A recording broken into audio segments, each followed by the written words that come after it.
Welcome everybody to the fourth virtual gathering of the Surrey Muse. This video will be played at the Surrey Muse watch party on Facebook on Friday, June 26, 2020. I'm your host, Jovian Radheshwar. I'm a person who's been involved with the arts in different places I've lived in my life, in Canada, in the United States, and I'm really honored to be able to bring this message to you this evening of art, of love, of community in this very, very important time that we're living in and we're collectively going through together. Obviously, the pandemic is making its weight felt everywhere in the world, especially in the United States where I'm from. And even though it hasn't hit us as hard here in British Columbia, we're not exempt from this suffering. In addition to that, we're also living in times when finally the people of the United States have risen up, and very specifically the Black Americans in the United States have risen up, and many have joined them and have participated in parallel and connected struggles, and in the same struggle against police brutality specifically, but more broadly against racism. Whatever you want to call it, systemic, structural outcome, people being mean, saying mean things, or beating the crap out of or killing somebody for whoever they are. There's a weird fear that people have of the other, and it's based on nonsense. It's based on projection. It's based on people not knowing themselves and then having messed up fantasies about the other, where they think that the other is violent or is the source of all deviance, and then has to be controlled or punished and scapegoated, obviously. And we know where that leads. So this is a monumental moment in recent human history. And we should all be honored to be living through it and to help steward humanity and the planet through to the other side. So in that spirit, we bring you the fourth virtual gathering of the Surrey Muse. Today, we will be joined by the following fine artists and performers, and we'll be introducing each of them to you specifically. Firstly, we'll have the evening's author, Fawzia Rafiq, the head in many ways, the heart, the soul of the Surrey Muse. We also will have poet Chelene Knight, who is a Vancouver-based poet, and we'll talk a little bit more about her in just a couple of minutes as well. We're going to be having musical performers, Si Siadic, a pair of performers who will be complimenting us with a live performance this evening. And then we'll be having a open mic opener, the local artist and poet and activist Carol Neuman in Vancouver. The art that you see on the flyer for this evening is a photograph by Anthony DeFaria with the model and artist Eric Moong providing his face for this art, which is of course extremely trippy, because is it his right side of his face? Is it his left side of his face? What side of whose face is it, right? It's a remarkable suspension of the human form and perspective for us to ponder. And that poster, that beautiful poster, which includes, of course, this wonderful face, was put together by Mariam Zohra, the artist from Vancouver, from Surrey, Mariam Zohra. And, they've thrown a hashtag on there, hashtag justice. That means a lot of things to a lot of people, but it's definitely on everybody's minds right now, and it's why people march in the streets. So without further ado, welcome to the fourth virtual gathering of the Surrey Muse. Before we go to our author for the evening, our first performer, the author Fawzia Rafiq, we just wanted to take one moment to shout out two projects that I'm working on right now. One of them is, of course, Endangered Species, the hip hop group that I'm part of. www.soundcloud.com/endangered species. And then there's a new iteration of that group that we're working on right now that's more focused on the pandemic and sci-fi shit that's happening all around the world before our eyes. And that new iteration is called Survival Robots. So those are two hip-hop projects which you'll be hearing more about in the coming weeks and months. They've already been out there for a while, but hiatus, world, art, catching up, etc. I'm sure you all understand. And then also very, very soon I'll be releasing a podcast called State of Exception Podcast, which you'll find on your main podcast platforms like Google Podcasts and other places like that. And I'll be making announcements as to where that's available. But if you're interested, State of Exception Podcast. That's something that's going to be exploring current issues around the world from the point of view of the state of emergency that we're living in, and theorizing about the ongoing nonstop state of emergency that has indeed, ironically, become the norm, right? The exception has become the norm.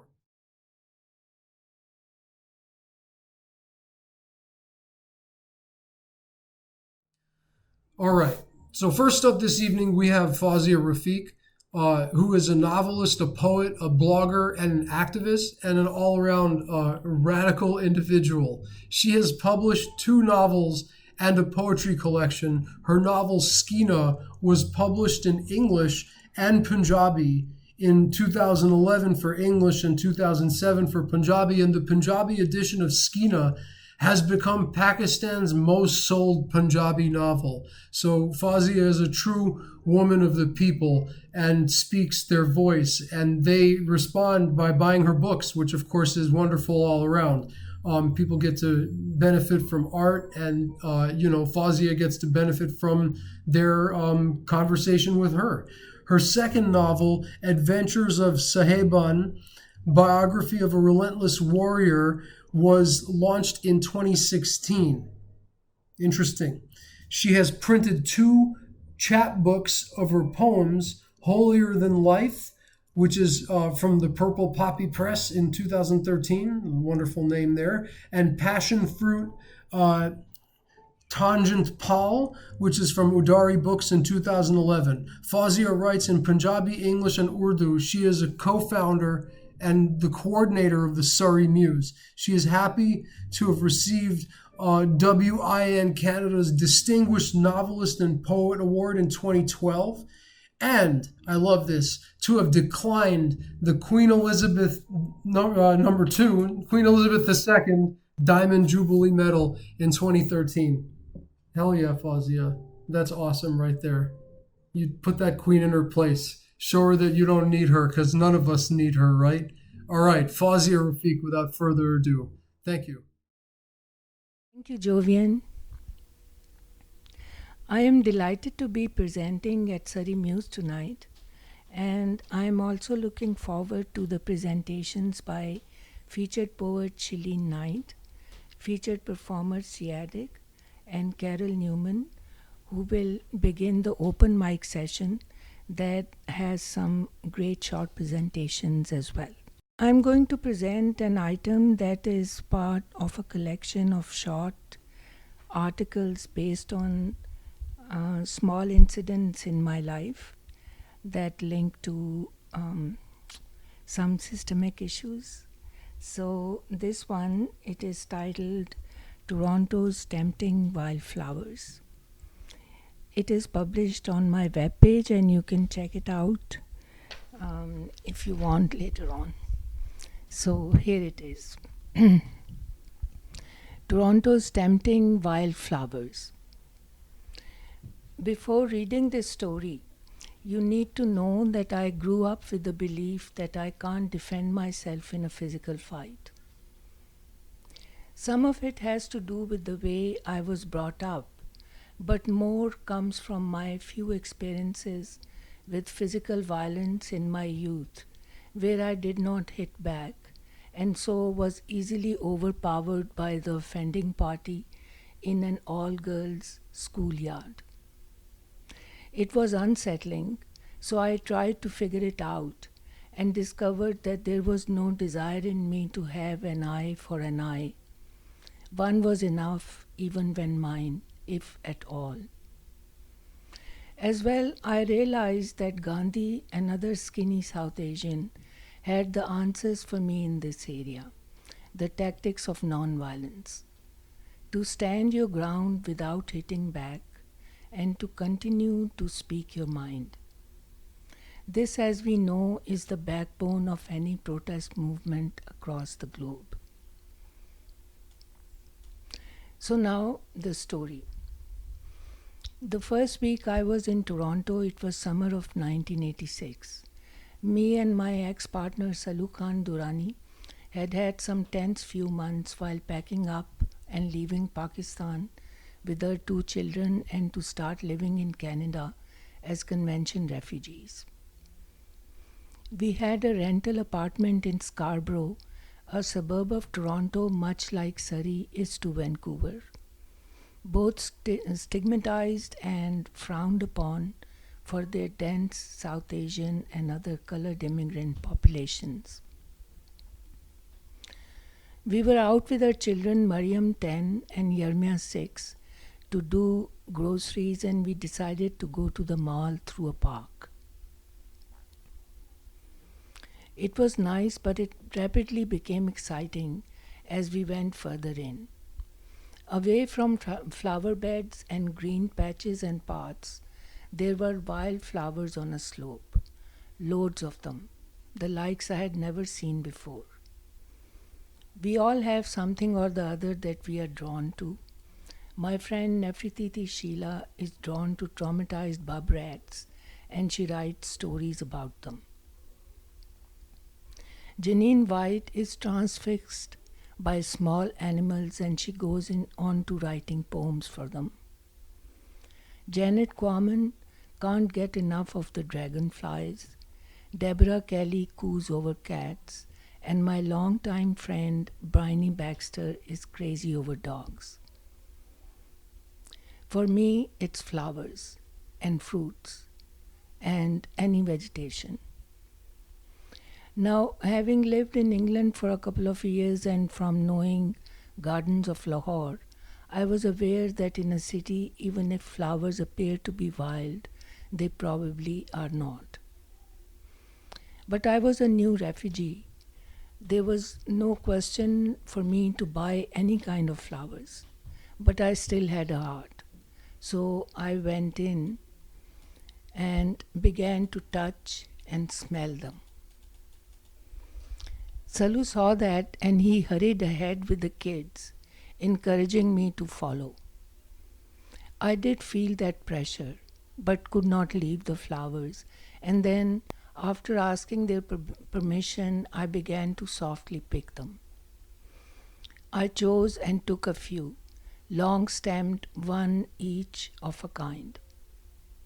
As I was admiring them right at the scene of the crime, a young white woman passed by on a bike. I held up the flowers and with a big smile shared their beauty with her. She did not smile back and continued on. Never mind, I thought. She must be in a hurry. I got up and began to walk to the path. Just then I saw her come back. Something in her manner made me stop. "Do you know that picking flowers is against the law in Canada?" she asked, disembarking from her bike. My mind shouted no, but yes came out, because it's hard to tender lies to sudden direct questions. "So you broke the law on purpose?" "Look at the abundance. They won't mind if I took a few," I said. "Who won't mind?" she asked. "The plants," I said.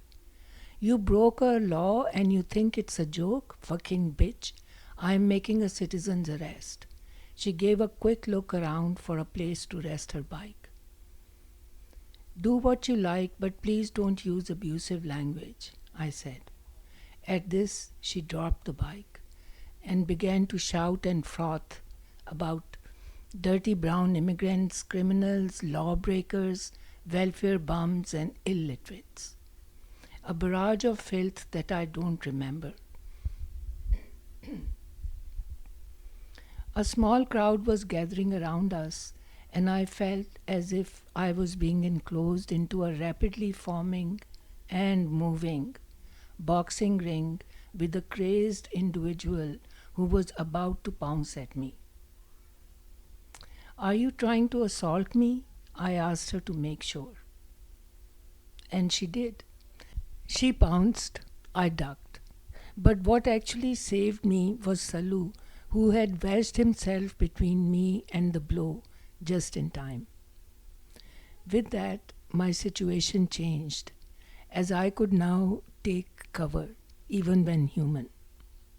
Meanwhile, the young woman's tongue was getting the best of her. "You are a racist, violent, and abusive individual," I said, raising my head over Salu's shoulder. She hit again. Salu stopped the blow. "This is assault," I said. Some people in the crowd also began to challenge her, and because Salu was non-violent but firm in his defensive moves, she finally left, still hurling insults at me. Some people in the crowd also began to challenge her, and because Salu was non-violent but firm in his defensive moves, she finally left, still hurling insults at me and my brownness, puckiness, refuginess, my visible minorityness. Most of all, at my insistence on my right to have a bunch of wildflowers, even when I was a newly arrived, unemployed, Paki brown refugee woman living in Scarberia. During all this strife that took about 10 to 15 minutes, where the ring of violence was moved from a narrow pathway to open area, ducking, retreating, and standing my ground, after taking a load of verbal abuse and close encounters with violence, I still had the flowers in my hand, beautiful, fresh, and smiling. The interesting thing is that this somewhat is the story of my life. At the end of each unpleasant experience, I find myself standing with a few beloved people and some very supportive strangers while holding in my hand an equivalent of a bouquet of fresh cut, undamaged, wild looking, bright colored flowers. Perhaps because I am not, for example, a black man in America, an indigenous woman in Canada, or a member of a minority in Pakistan. Thank you.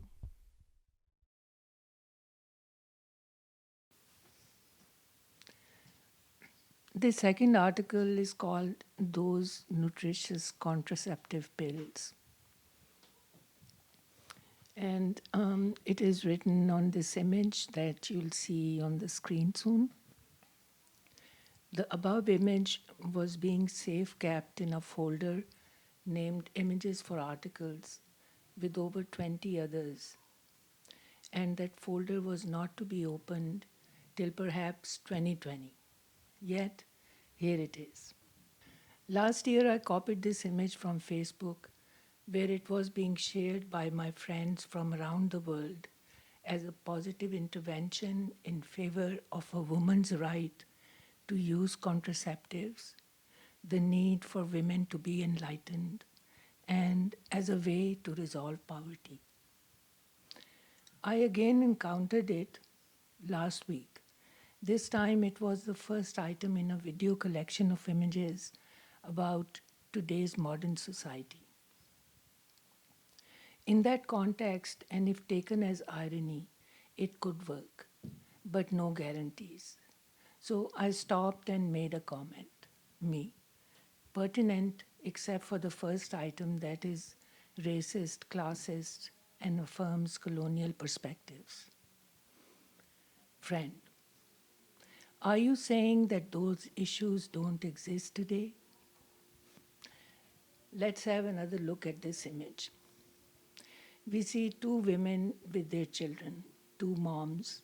One is younger, appears smart, well dressed, seems educated, and she has her one baby in a pushchair representing a neat, emancipated, and successful life. The other is older, appears uninformed, tattered wardrobe, seems illiterate.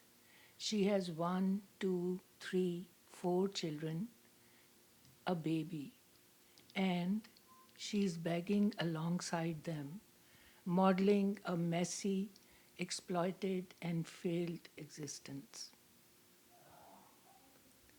Please help me, she says. The quote unquote smart woman opens her purse, brings out a packet of contraceptive pills, and drops them in the hands of someone who appears to be a destitute woman accompanied by hungry and underclothed children. Incredible.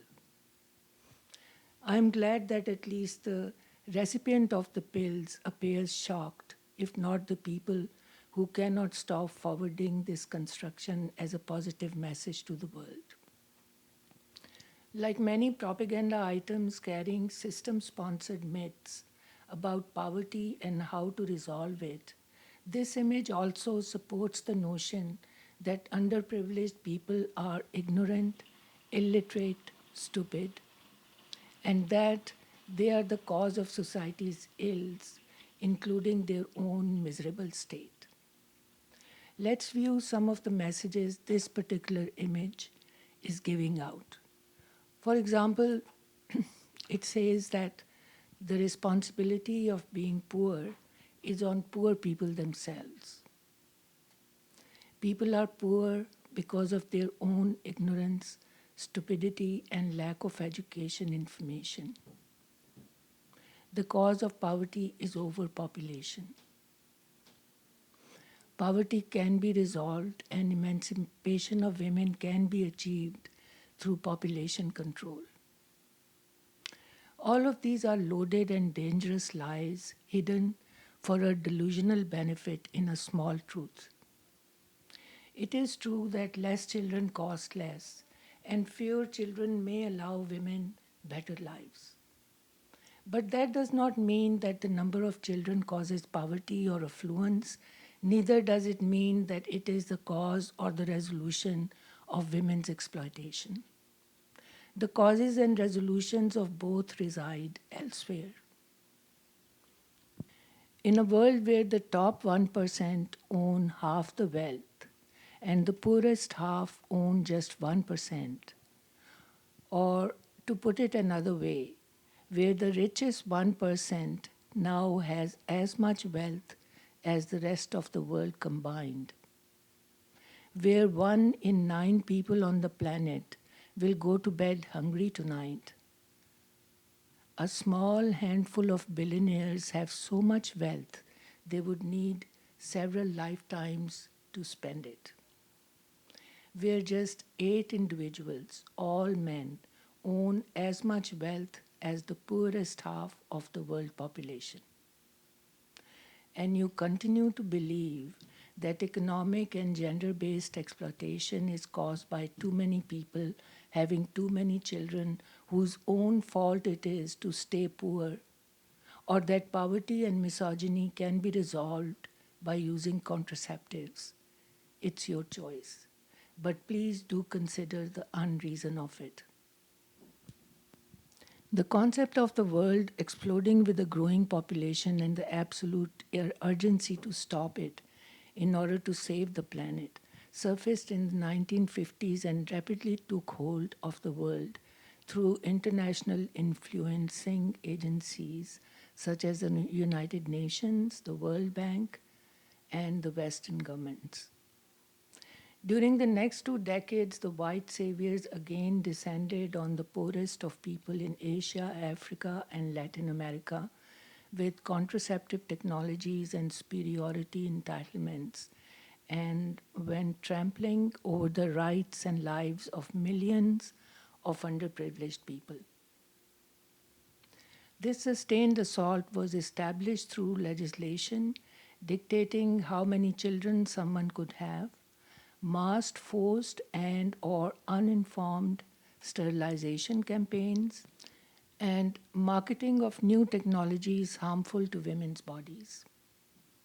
It was another historic example of extreme exploitation of women, another campaign of extreme violence against innocent people carried out by the richest of the world, the colonial and colonized governments, and global pharmaceutical, health, financial, IT, media industries. As to the riddle of who may be responsible for poverty, consider this. In 2012, the last year of recorded data, developing countries received a total of 1.3 trillion, including all aid, investment, and income from abroad. But that same year, some 3.3 trillion flowed out of them. In other words, developing countries sent 2 trillion more to the rest of the world than they received. If we look at all years since 1980, these net outflows add up to an eye-popping total of 16.3 trillion. On top of hiding the actual causes of poverty such as colonization, corporate greed, unequal, unfair distribution of wealth and resources, this image shifts the responsibility of causing poverty to overpopulation.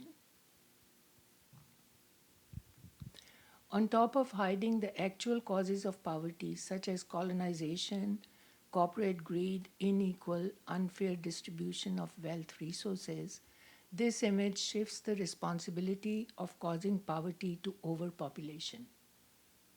As well, it projects class-based biases through the pompous condescension of the enlightened, quote-unquote, woman, and it conveys strong racial overtones where the featured model appears Western while the other seems to be hailing from the Middle East, reinforcing the popular colonial myth of white superiority. To me, this image defines D and D, distasteful and dangerous.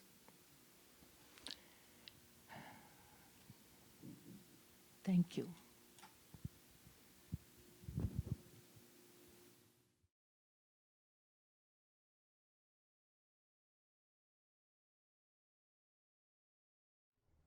All right, next up we've got Chelene Knight, who's a Vancouver-based poet, author, editor, and mentor. It's remarkable to be a mentor. She has published a collection of her poems, Braided Skin, and a memoir. Her memoir, titled Dear Current Occupant, is the winner of the 2018 Vancouver Book Award and is longlisted for the George Riga Award for Social Awareness in Literature. In 2019, Chelene was selected as the Writers' Trust Rising Star. Her essays have appeared in Canadian and American literary journals and national newspapers. Her work appears in various anthologies, including Making Room, Love Me True, Sustenance, The Summer Book, and Black Writers Matter. Earlier, Chelene worked as the managing editor at Room from 2016 to 2019 and programming director for the Growing Room Festival 2018 and 2019. And now she is the CEO of hashtag Learn Writing Essentials and Breathing Space Creative. Chelene accepts speaking engagements, unpacking issues around home, belonging and belief, inclusivity, and community building through authentic storytelling. At this time, Chelene is working on Junie, a novel set in Vancouver's Hogan's Alley, which has, of course, been in the news recently and is a source of local political contestation and history around racialized economic exploitation and violence and neighborhood residential patterns, which leave an ongoing legacy of who's welcome and who's not unfortunately, in the way that Vancouver is structured. Without further ado, Chelene Knight. Hello, everybody. I'm so excited to be the feature reader for the Surrey Muse, and I think this is such a strange and exciting time. It's weird not to be in person, doing so many virtual events, and it's just an interesting time. But I think this is an opportunity to really slow down, reset, and reconnect. So I'm happy to share a few pieces with you all today, and I'm going to read from both books. So my first book, Braided Skin, this came out in 2015 with Mother Tongue Publishing, and it was my first book, my first real attempt at trying to put together a collection of poetry that I thought represented the way I was feeling at the time, and really just taking all of my experiences and throwing those into a collection. And so I'm very proud of this first book. It almost seems like a lifetime ago, and it's only been 5 years since this book came out. And then my more recent book, Dear Current Occupant, which is a memoir, but there's lots of poetry infused in the book. So it's more of a hybrid version, I would say. But I'll talk a little bit about the structure of this book when I get to it. But I'll start with a few pieces from Braided Skin.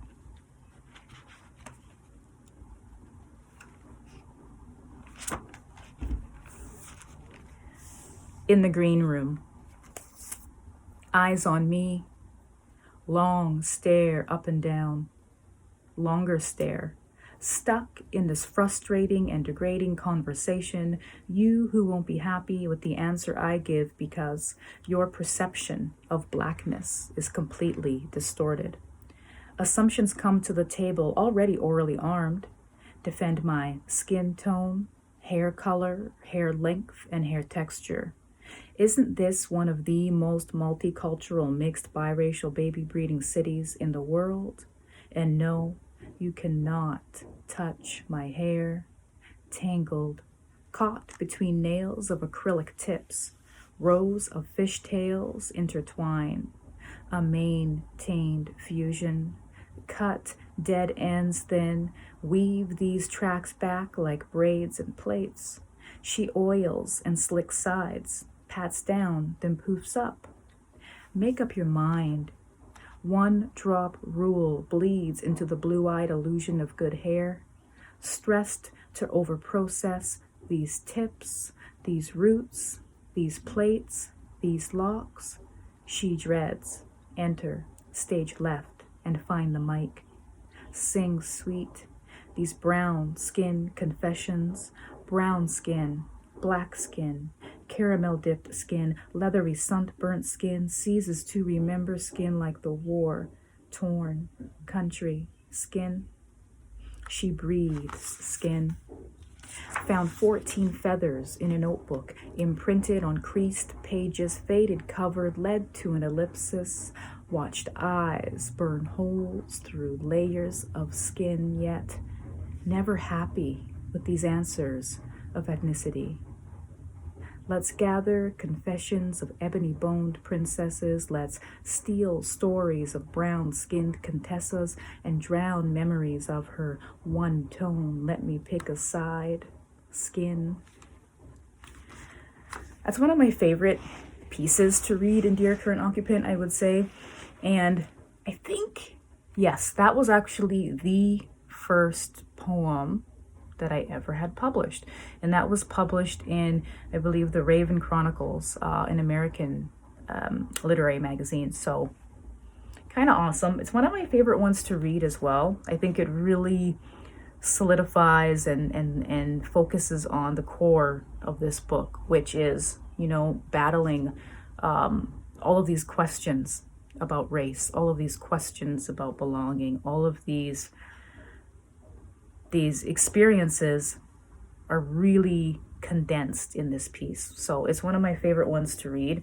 I remember the first time I read this. I was so nervous, and it wasn't published yet. It wasn't in my book, and I think it might have even been my very first reading. And so I was, you know, just hiding behind my page. And it's really interesting to read that to you all today and see, you know, how far I've come. 5 years, 5 or maybe even 6 years, because it was out before, or I'd finished it before it was part of the book. So just, you know, thinking about that journey too. I think with isolation and everything that's happening, it really makes us slow down and think about every move. Every move becomes intentional, which I think is really important, especially for writers. So I'm just gonna go with my flow here, go with what I feel like reading. So I'm just gonna sift through. I think I'll read this is a short piece called Lifeline. And Lifeline, fun story. This piece is about music. It's about, you know, fun times and rhythm and all of that. And I actually wrote this while I was working at the library, oddly enough, where this event is supposed to take place. So I thought that might be fitting.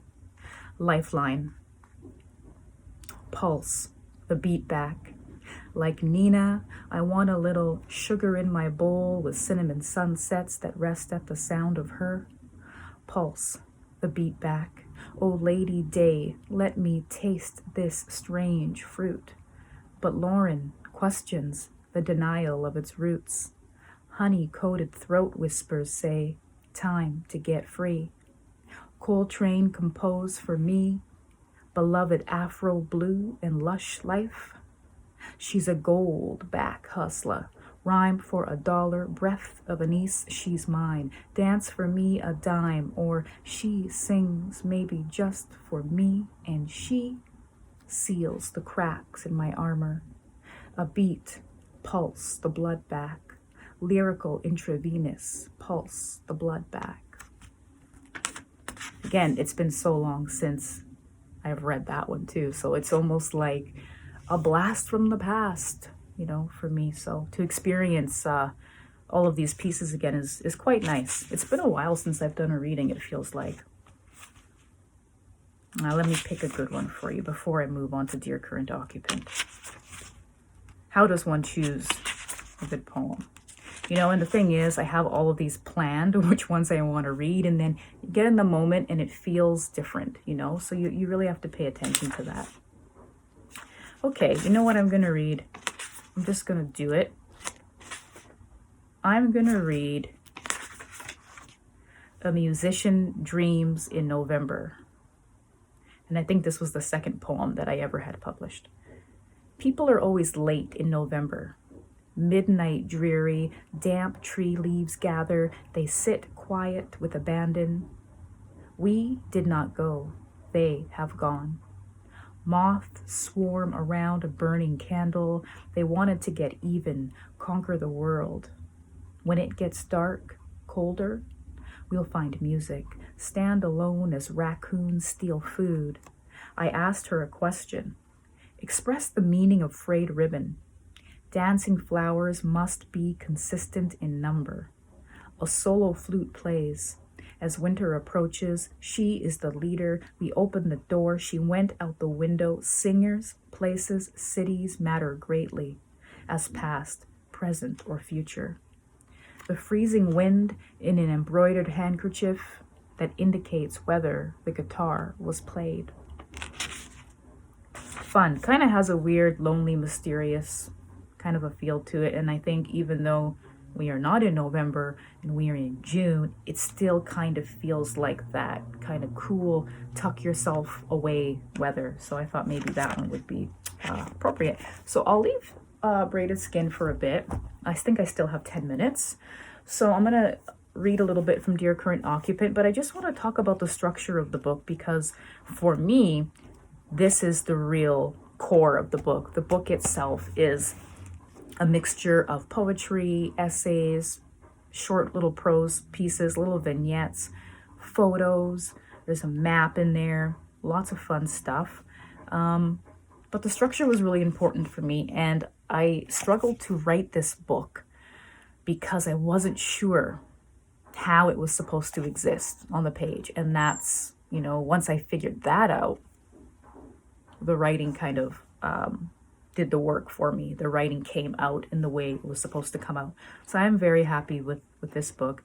I was thrilled when it won the 2018 Vancouver Book Award. That was really the only award that I, had my heart set on. And so to win that was everything for me. So to have this book where I write about this city, to have it recognized by the city itself was, a really cool thing. So I'm going to read a few pieces from the book.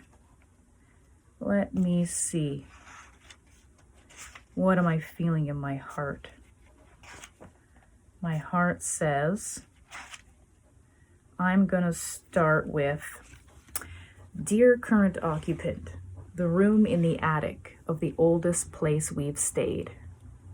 We ate the same meal at separate tables, next to her half-full plate with a pink hooded sweater. I covered the skin given to me by my mother. I looked over at her, imagined her to be incredibly cultured with white pearls around her neck.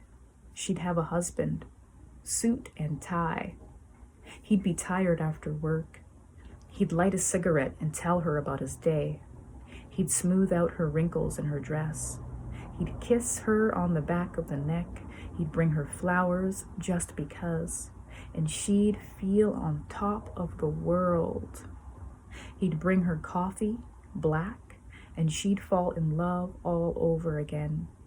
He'd tuck her hair behind her ear. But remember, a young man will lay his hands on her. He will always lay his hands on her, his hands, and tell her she's beneath him, then claim love.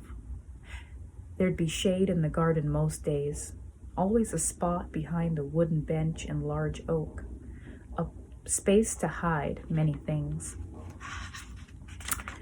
And all of these, while the majority of these pieces are essentially letters to all the current occupants of the homes that I lived in as a young girl. So in writing letters to these occupants whom I don't know, this is the way I basically shared the memories and shared the experiences that happened between the walls of these homes where these people now live. So it's almost like, if the walls had a voice, what would they say about what they saw? So that's kind of my interpretation of what the letters are supposed to be doing.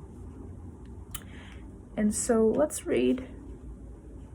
No, I don't want that one. Okay, here's one. Kind of more of a humorous experience.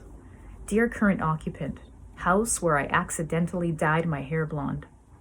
White blonde. Mama laughed.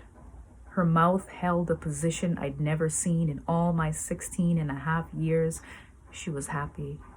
I dyed my hair in the small bedroom of a basement suite we once lived in. I had a room here. I loved this room. I missed this room. There were stairs in the living room that led to family. Auntie Sandra Buddy, my cousin would yell, her toddler face squished between the bottom of the door and the stairs. I come down? She requested. The happiness here cradled against a moment deserved. With this, I frame an 8x10 photo of that smile, that position her mouth held. All right. I think I'm going to read from a piece or two near the end of the book. How much time do I have? I have about 5 minutes. You know what? Why don't I read The Crown of Sonnets? I think this is one of my favorite pieces to read. It took me a long time to write this. And the essence of the piece is basically someone who experiences loss of home, through natural disaster. How do you rebuild? What becomes important?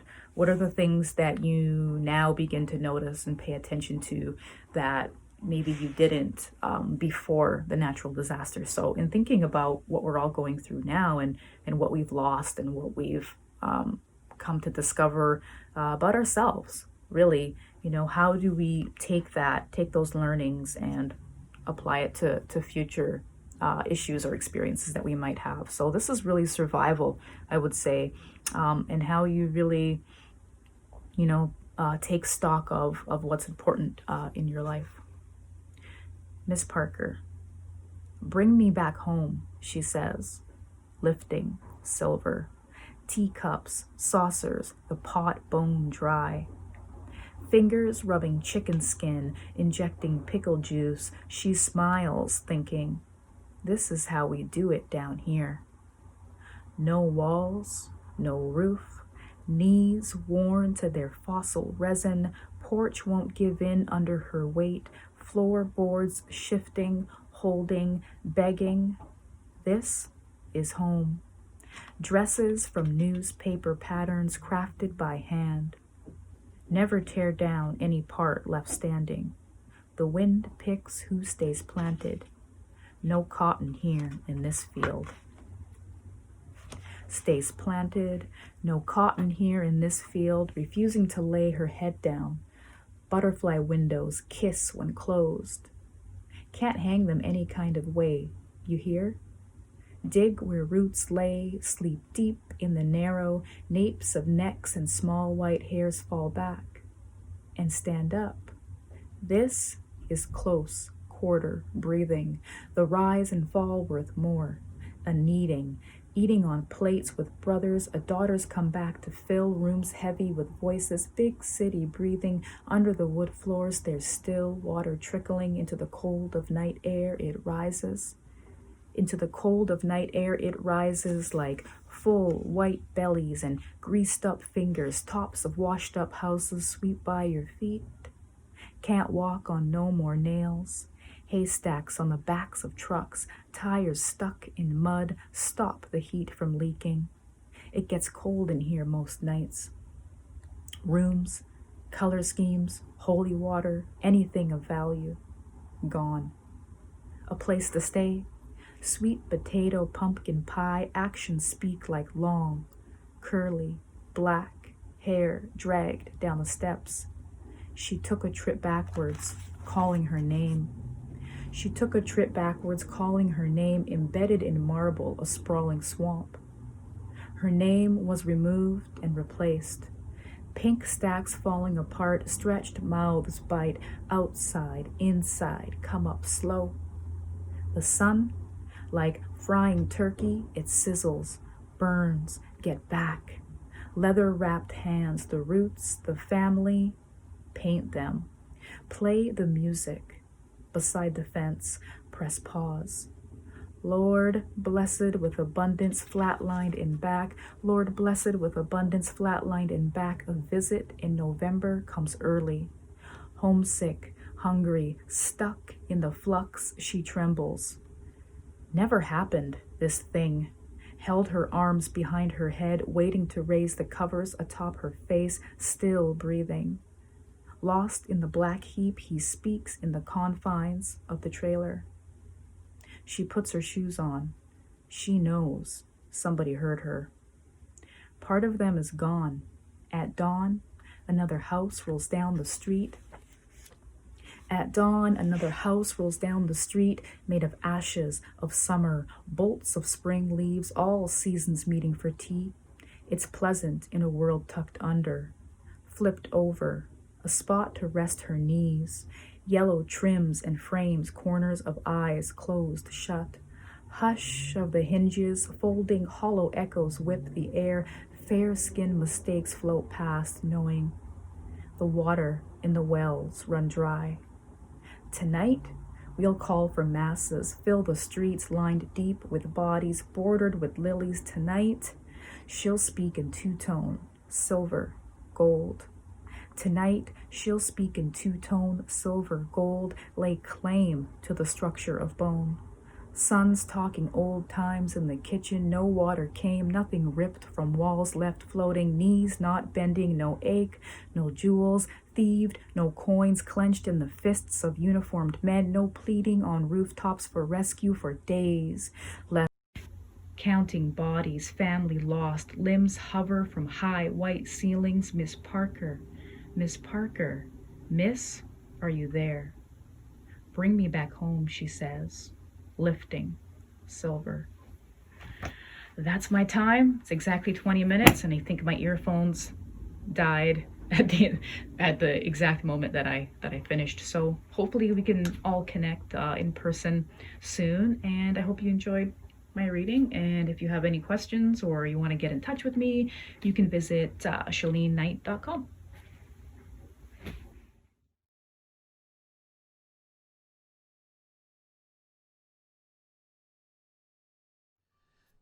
This evening's musical performer is Si Siadic, a collaborative creation between two brothers, Adam and Simon Whitaker Wilson, and has independently released several singles, EPs, and all original live sets. Their latest is Nadir, a 4-track EP released in May 2020, while in 2019 they came out with their Zenith EP, Sensing Waves.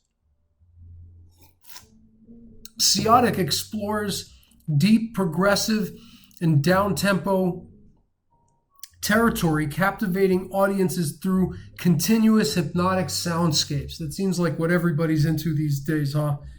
With classical instruments, Si Siadic bridges the gap between live performance and contemporary engineering of low-end sound. Indeed.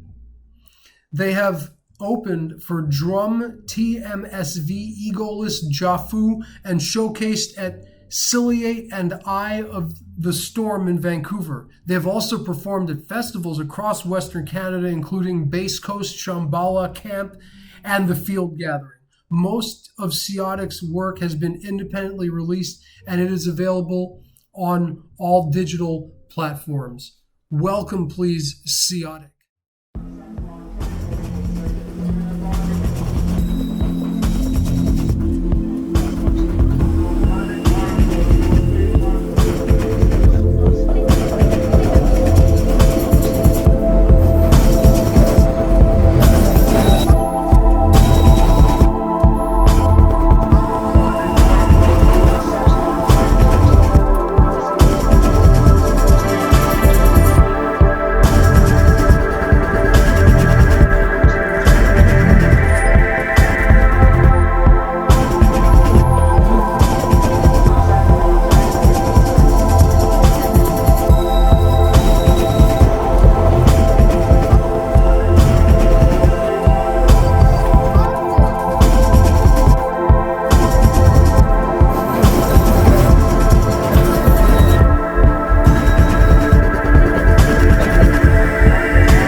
Tonight's open mic opener will be Carol Neuman, who is a poet, a writer, a literacy activist, and a public speaker. Her features on arts and culture, columns and civic engagement, and short-form poetry have appeared in numerous publications, including Beat Route, C Magazine, the Edmonton Journal, Room Magazine, and in the anthology Big Short Stories of Life in Plus-Size Bodies, which was released by Caitlin Press in 2020. In 2013, Carol was honored as one of Edmonton's top 40 under 40 for her work as a community leader and organizer. She has served as a member of the board of LitFest, Canada's only non-fiction literary festival, Vancouver's Real Causes, and Edmonton's Next Gen Committee. Her love of writing was sparked through an after-school job in the late 90s, good time in human history, where she first published concert reviews on one of the world's earliest online youth culture websites. Wow, that is so freaking cool. Props. I used to work for my college newspaper writing album reviews. Kindred spirits. Dig it. From writing concert reviews to presenting her research on subdermal RFID tags at Cambridge University. Wow, that's cool. To working as an Edmonton lobbyist to expanding access to equitable education, she continues to express herself as a poet, writer, and as a community leader. At this time, Carol lives in Metro Vancouver, where she runs a literacy organization serving 3,000 children across British Columbia. Wow, a modern-day superhero designing superhero technology, no less. Carol, when you figure out the RFID chips, I'm ready to be a guinea pig and to become the bionic man. I'm ready to be your guinea pig. Carol will be performing some of her poems during this open mic session this evening, and she'll be our open mic opener, and hopefully some other people will jump up on the mic during our Facebook Live event.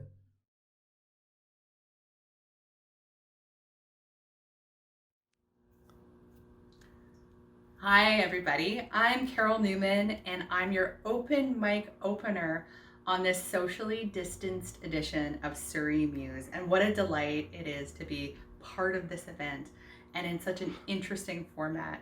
I miss seeing everybody's faces. I miss hearing all of the vigor and passion that you bring to your readings. It sucks not being able to be in the same room as you, but I'm really excited to hear everything that people are going to share tonight.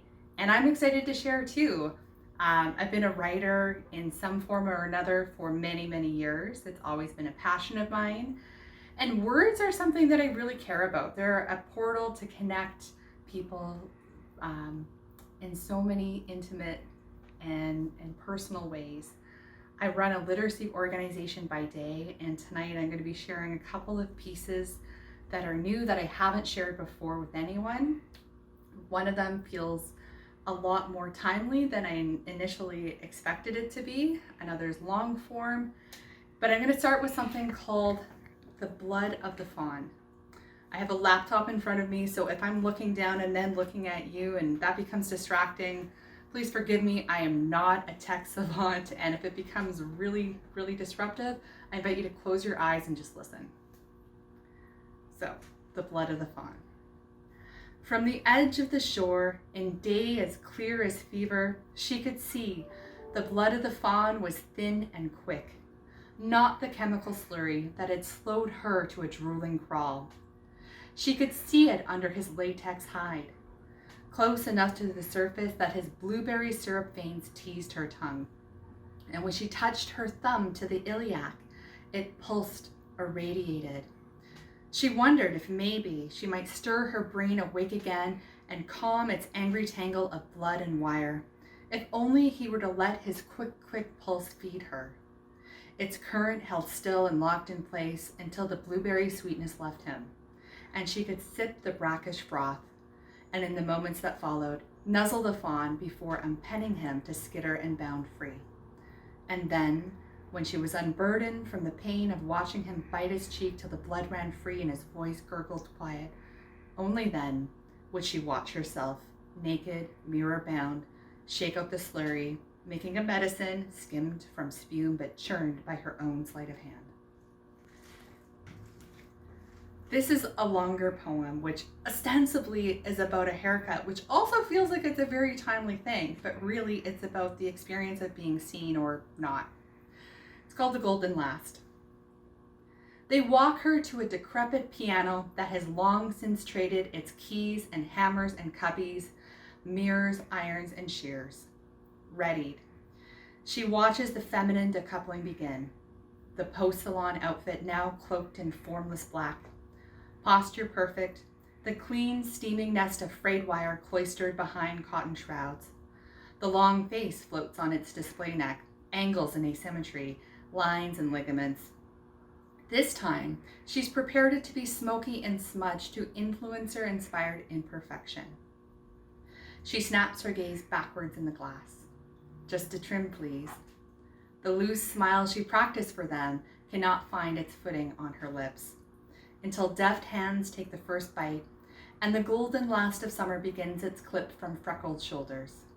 As coppery piles snow to the floor and prickly filaments cling to the nape like a hazy, hot September lie, an itch of longing and irritation creeps into forgotten ending split, salved with closed-eyed memories of the long-haired mage who left his skateboard against the nightstand and gladly bartered with her. A few sunlit afternoons of indulging in cider and cigarettes in arcades, for a few sampling craft beer and heirloom tomatoes and buttery pastries in the park, where he slipped red skin invisible inside an indifferent world of pleasure and whiteness, where feathery cirrus shadows reduced his presence, not a boyfriend holding her hand, not a consumer holding his wallet, just a man holding his tongue. An interloper with status but no standing. An imaginary friend only she could see and hear and taste and touch. They didn't know his gifts. The ways he could summon power and tame electricity into pixels of light and movement and joy. The way he could tell when to bathe a naked moment in quiet eye contact and when to pepper it with staccato laughter. The ways he could gently turn his hand to fiercely contract her belly, to fully coax open her mouth, to liberate the deafening energy of an orgasm that got buried in the busy of a too-long work week. She knew all this, and she knew he wanted more. But it was a more that felt like less, a more where sparks were slow to spill out of her chest, unchaperoned, only to flicker and die unseen, unkindled, and so she couldn't. Their fingers tap her arm to burst thoughts like bubbles of breakup text she never sent him. Sit up straight, please. Their razor demands obedience and small talk. But soon a bulbous dryer comes out and the thread of idle conversation dies. She will leave them to their work and leave herself to watch and wonder. Why is their inch always 3? How long till this grows back to where it was? Is it odd if she picks up a lock from the floor? Does she ask first or just go for it? It's too late. The iron comes out, announced by a dose of citrus sea salt spray. It teases her nostrils with an empty promise of lusty, beachy waves. The type you see in commercials, not the kind that you get spending a day climbing down 386 steep steel stairs to a jagged clamshell beach where clothes are shunned and sun is praised, where the only respite from 8 hours with her naked friend of a friend of a friend on the first hot day of the summer is a dip into an unchurned sea. And the payoff is not the feeling of salty ocean rush into briny cleave, or calibrating just how much cold water it takes to hug her organs into an exhilarating full-body thrum, or feeling pink nipples stiffen against the unknown pleasure of sunshine and fresh air. It's spotting a distant heron, who's also spotting her, as she's wading out, arms dragging behind so fingers can limply break tiny waves, and those shimmering copper tendrils tickle their way down a milky white back, dipping tips deep enough into murky ink to snag springs and tiny crab coffins. And when he lowers his pitch and bends his wing so their eyes can meet, and the breeze from his flight gently tussles her. He opens his maw and he swallows up the sunburn and the shells and the stares and the stilted conversation behind his dagger beak. Of course they think the toothy smile is for them, the work, but it's for him, his maw. The final filaments fall off the cloak as it's torn away, and her Miss Potato Head pieces snap back into proper feminine configuration. Only, maybe again, their authorship is off. It always is, just a touch uncanny. The part is too deep, the beachy waves are sharp-edged, and never ever would she straighten the front. It's perfect, she smirks to them, and when they spin her round, she sees the golden last is gone. The last piece is another short one, and it's one that I started when quarantine first started. And I was exploring this beautiful neighborhood I live in here in New West, full of heritage homes and gardens and trees and bushes that were just starting to bloom. And it tweaked something in me, and I've been working on it for a while, and in June it took a different shape. It's called The Riot. You accuse me of a riot and hiss with surprise at colors that do not belong here, needed permission before the planting, disrupt your plans for symmetry and deflate your lust for order. Your words scold me, scold my friends, and shame our abundance, spur you to stop them before we take over.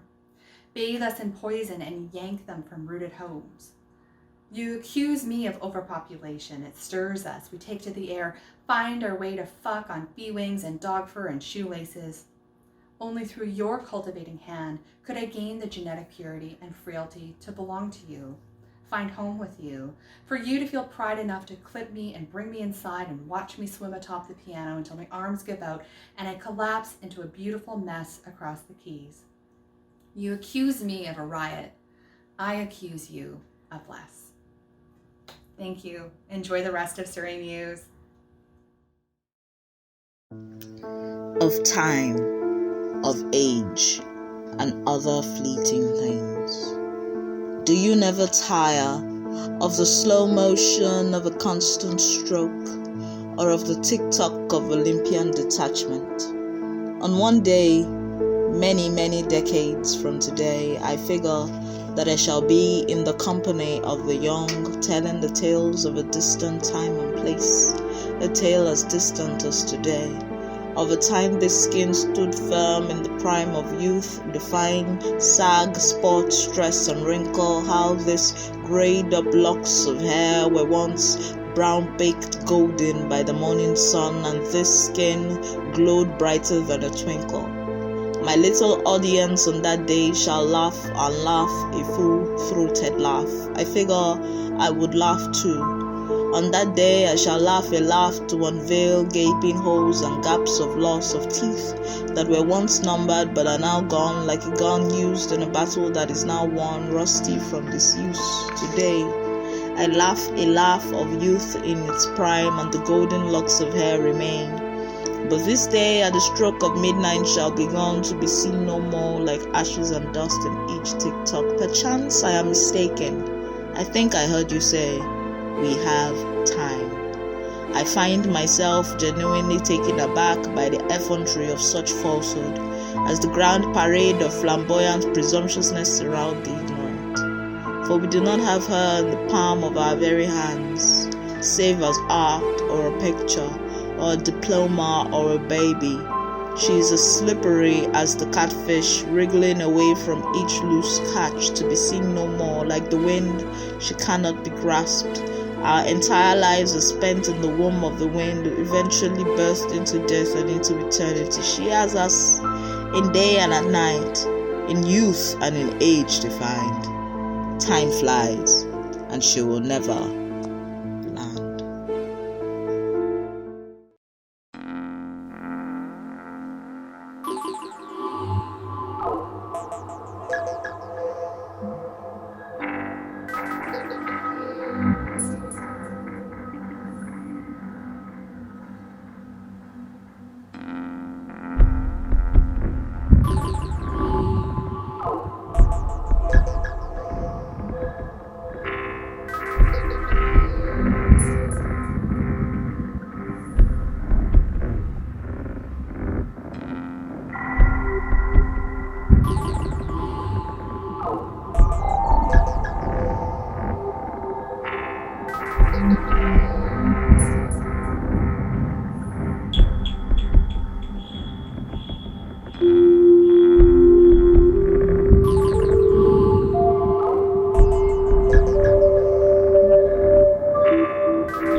Hello all, it's Manuela coming to you from Salem during the second coming of the Black Plague.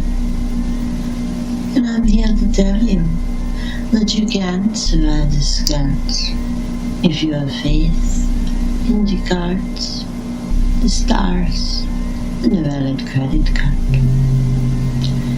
I know some of you have doubts as to the validity of scam psychic readings, and rightfully so. I myself didn't believe any of this shit until I read a book I found in a laundromat called How to Be a Psychic by taRka. It was written by Anonymous, which is a French term. And since I am part French, there was an immediate attraction. It was obviously fate. What I learned showed me how to interpret signs and subtle clues into a clear vision of the future. And today, for a low price, I can share that insight with you so that you may better prepare for your future. Or, in the event of a sudden case of the plague, your final plans.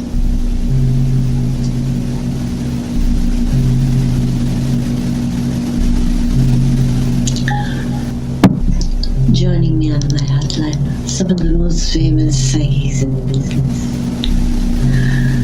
We have Madame Susie, who famously predicted the end of the world in 2029. And so that prediction is coming true.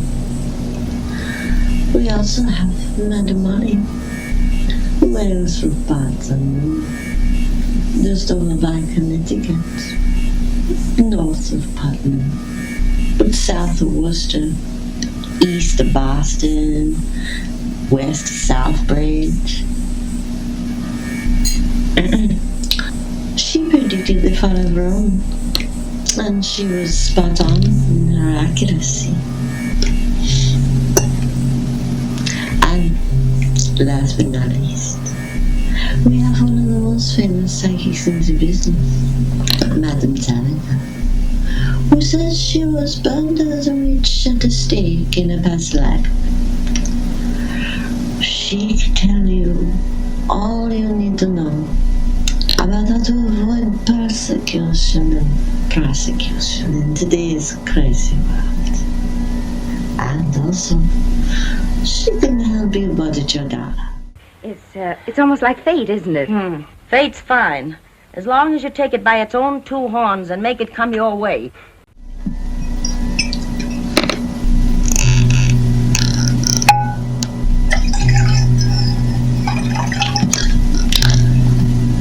So, you might be asking yourself, do I have the virus?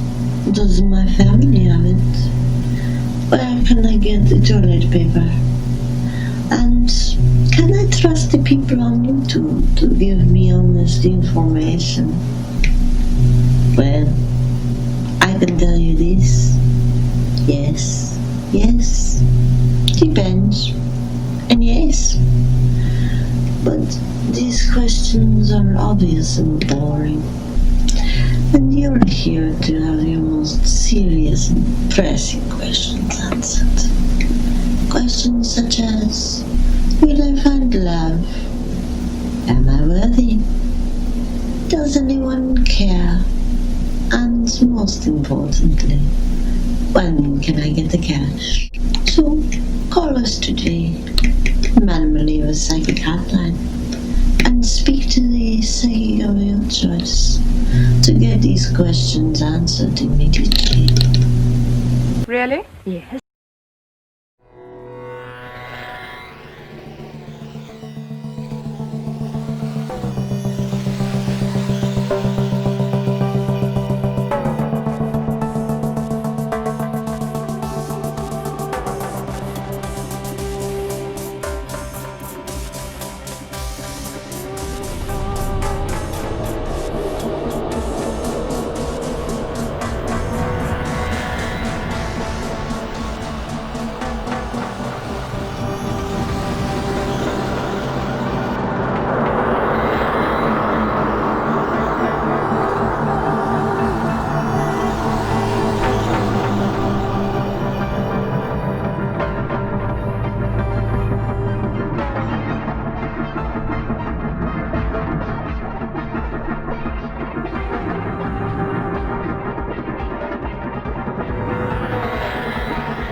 Find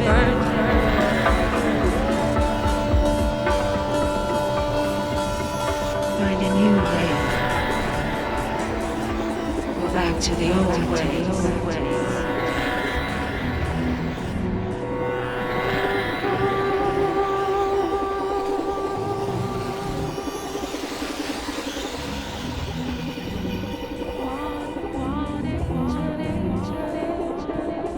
Wandering in nature.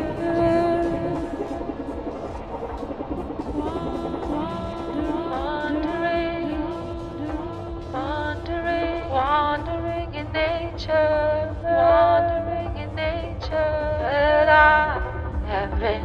But I wandering. Wandering.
that does it for me this evening. I wanted to just thank everybody for showing up for the Surrey Muse virtual online gathering. I'll be watching on YouTube after, unfortunately, the Facebook Live event.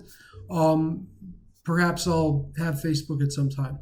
In any case, you guys are awesome. Thank you for keeping this community alive during the pandemic, during the revolution. May we all live in a revolutionary future. Black Lives Matter. Everybody's life also matters as well, insofar as, you know, we all are in it together. We live in a world together. But let me just foreground that again. Black Lives Matter.